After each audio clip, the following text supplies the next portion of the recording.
Hello दोस्तों, कैसे हो आप सब। और आज मैं आपको दिखा रही हूँ कमल की पत्तियाँ। ये देखो, ये थोड़ा थोड़ा जल गई हैं। मैंने अभी ये मिट्टी में नहीं लगाई हैं, इसी में ये सीड पड़े हुए हैं। तो ये पत्तियाँ सुंदर सुंदर हो रखी थी, तो अब मैं ये पत्तियाँ निकाल दूँगी। इनको किसी मिट्टी में लगा के ना फिर दोबारा शिफ्ट करूँगी। ये देखो, फूल पता नहीं कब आएंगे, लेकिन इनकी ग्रोथ बहुत अच्छी हो रही है। बहुत ही अच्छी ग्रोथ हो रही है इनकी। ये देखो, और अब मैं आपको दिखाती हूँ जो जो मैंने वेजिटेबल लगा रखी है ना, उनकी बेलें उग गई हैं। और ये देखो, अंजीर का प्लांट मैं छोटा सा ही लाई थी, इस पे ये एक ही अंजीर लगी हुई थी। और अब इस पे 1 2 3 अंजीर और आ गई हैं। और ये शायद इसकी पत्ती है कि टहनी, मुझे नहीं पता। ग्रोथ तो सही हो रखी है इसकी। और छोटा सा ही प्लांट है, एक ही बिलांद का प्लांट है, और इस पे इतनी हेल्दी अंजीर लगी हुई है। ये देखो, कहते हैं गमले में फ्रूट नहीं लगते, लेकिन गमले में फ्रूटिंग होती है, बहुत ही अच्छे से और हेल्दी फ्रूटिंग होती है। तो आप सब भी ज़रूर लगाओ। और यहाँ से देखो, मेरी सब्जियों की जो टोकरियाँ हैं, क्रेट जो आती हैं, उनमें मैंने सब्जियाँ लगा रखी हैं। और ये एक गमला है उधर, और ये इसमें भी, ये देखो, मैंने सारी क्रेट ये किचन वेस्ट से तैयार की है। और एक ये क्रेट है, ये देखो, मैं इसको भी किचन वेस्ट से ही तैयार कर रही हूँ। फिर इसमें भी दूसरी सब्जी के बीज लगा दूँगी। तो ये बैंगन के प्लांट हैं, इन पे अभी तक बैंगन तो आए नहीं है, लेकिन ग्रोथ अच्छी है, हेल्दी प्लांट है। अभी बैंगन तो पता नहीं कब लगेंगे इन पे। और इसमें मैंने गेंदे का प्लांट लगा दिया था, ये पता नहीं अपने आप ही क्या हो गया। और ये सर्दियों वाले प्लांट उग गए हैं, बीज से अपने आप ही ग्रो हो जाते हैं। मैं इनको कभी नहीं बोती हूँ, और ये अपने आप ही ऐसे ही बीज गिरते रहते हैं और ग्रो हो जाते हैं। और इसमें ये पालक वाली बेल, ये बहुत अच्छे से चल रही है। 1 2 बेल और हो रखी हैं, वो भी मैं इसी में लगा दूँगी, क्योंकि ये काफ़ी बड़ी टोकरी होती है, इनमें सब्जियां बहुत अच्छे से होती हैं। और ये देखो, तोरी की बेल ये रही, ये तो अच्छे से हो गई हैं, खूब अच्छे से। इनको मैं रस्सियों से ना ऊपर बांधना पड़ेगा, इधर ही इसी दीवार पे ना रस्सियाँ लटका के, तो उसी पे चढ़ा दूँगी मैं इनको। ये देखो कितनी हेल्दी बेलें हैं, बहुत ही अच्छे से चल रही हैं। जब इन पे तोरी लगेंगी ना, वो भी हार्वेस्टिंग की वीडियो मैं आप सबके साथ ज़रूर शेयर करूँगी। देखिए, देखो पेटूनिया, देसी पेटूनिया, ये कितनी गर्मी पड़ रही है आप सबको पता ही है, लेकिन इस पे अभी भी खूब फूल आ रहे हैं। और इस बार तो मैंने इसके बीज की भी हार्वेस्टिंग की है, बीज भी रख लिए हैं। पता नहीं अपने आप ही इसके बीज गिर जाते थे हर बार, और एक ही प्लांट होता है। और इसकी जड़ मैं आपको दिखाऊं, ये देखो, पत्थरों से मैंने वो कर रखी है, दबा रखी है, नहीं तो मिट्टी में इसकी जड़ भी नहीं है।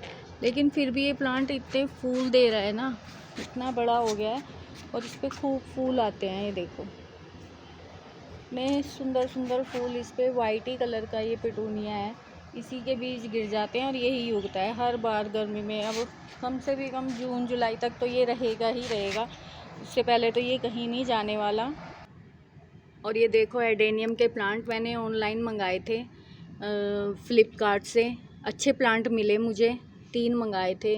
2 तो ये रखे, एक दूसरी तरफ रखा हुआ है। और ये बारिश का पानी से थोड़ा गीला है, वरना मैं इनमें बिल्कुल भी पानी नहीं डालती हूँ, और रुकता भी नहीं है इनमें पानी। और ये पता नहीं किस चीज़ का उग गया है, क्योंकि मिट्टी में बीज आ जाते हैं, गिर जाते हैं, तो ये पता नहीं किस चीज़ का पौधा उग गया है। और ये देखो, काली हल्दी अब उगी है 2 बारिश के बाद। मैं सोच रही थी कि शायद नहीं उगेगी, लेकिन ये पहाड़ी हल्दी है, जो पहाड़ों में होती है ना, काली वाली हल्दी, उसके प्लांट निकल आए हैं। और आज मुझे देख के इनको बहुत ही खुशी हो रही है, वरना मुझे दुख हो रहा था कि हल्दी के प्लांट नहीं आए अब की बार, शायद हल्दी ख़राब हो गई। और ये देखो, नीम का एक और प्लांट मैंने लगा रखा है। और जो सूखा गोबर होता है ना, मैंने वो डाला हुआ है ज़्यादातर गमलों में। इससे ना नमी बनी रहती है, जल्दी से मिट्टी सूखती नहीं है। तो शायद उसी वजह से ये हल्दी के प्लांट जो हैं अब उगे हैं, क्योंकि इस पे ये नहीं था तो नमी नहीं रहती थी, सूख जाती थी मिट्टी, तो ये नहीं उग रही थी हल्दी। और अब ये देखो, मैंने इसमें भी फाइकस के प्लांट में भी मैंने ज़्यादातर गमलों में सब में डाला हुआ है ये सूखा गोबर। जैसे मल्चिंग के तौर पे मल्चिंग करनी हो ना, तो सूखा गोबर भी डाल सकते हो, क्योंकि इसमें पानी स्टोर रहता है, तो जल्दी से सूखता नहीं है। ये देखो इस वाले में भी मैंने ऐसे ही डाला हुआ है। सारे गमलों में मैंने सूखे गोबर की ही मल्चिंग की हुई है कि खाद भी मिलता रहेगा इनको और मल्चिंग का भी काम करता है। तो इससे प्लांट्स की ग्रोथ भी बहुत अच्छी हुई है। ये देखो मैंने सारे गमलों में ऐसे ही किया हुआ है और इससे इनकी प्लांट की जो ग्रोथ है वो भी बहुत अच्छी है और मिट्टी भी नहीं सूखती है जल्दी से। ये सिंगोनियम का है, ये लाल वाला सिंगोनियम है। इसमें मैंने नहीं डाला है क्योंकि ये मैंने अभी 2-3 दिन पहले ही लगाया है गमले में। और इसमें भी कैना लिली में भी मैंने डाला हुआ है, सारे गमलों में डाला हुआ है। और ये मैक्सिकन पेटूनिया देखो कितनी अच्छी ग्रोथ है, इतना भरा भरा हो रखा है ना। ये तो इसके 2 कलर है मेरे पास, 2 वैरायटी, एक तो पिंक और ये पर्पल। दोनों ही इतने हेल्दी हो रखे हैं, बहुत ही अच्छे, बहुत ही सुंदर।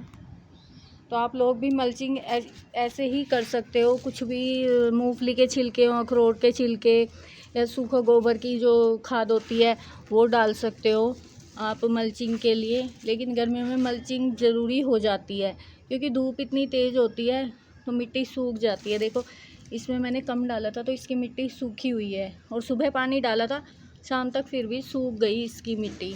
और एक ये करवा रखा हुआ था मेरे पास, तो मैं इसको थोड़ा सा तोड़ना था बीच से कि एक ही प्लांट लगाऊंगी, लेकिन ये ज़्यादा टूट गया, तिरछा और टूट गया।